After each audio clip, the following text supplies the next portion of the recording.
Okay, this is Chelsea Huggins, and I will be interviewing her about her patient experience.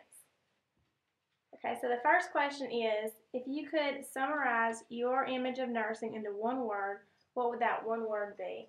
I would say helpful. The nurse is always like helpful whenever like the doctor needs anything. That's like the nurse is like their main person they go to.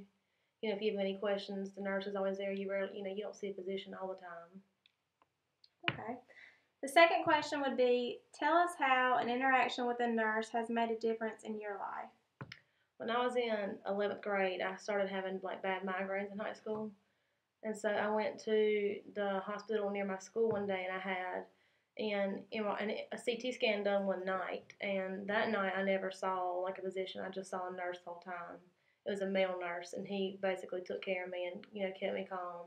And the next day I had an MRI done, and that day I never saw a physician either. I saw a nurse the whole time. She was the one that took me in the room, got me on the table, got me in there, made sure I was comfortable, gave me the little ball you squeeze in case you get nervous.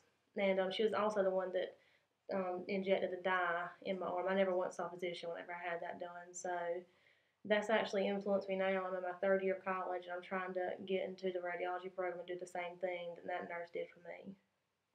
Okay. The last question is, do you have any recommendations for future nurses? I would definitely say bedside manners, like the main thing. Like you want a nurse who has good bedside manners, who can talk to you and have a conversation. You don't want somebody to come in and not even say one word and just stick you with a needle. They need to have empathy for their patients.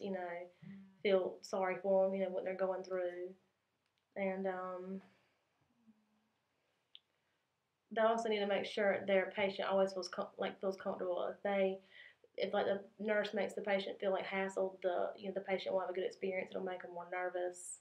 So just always put the patient first, no matter what you're doing. Thank you.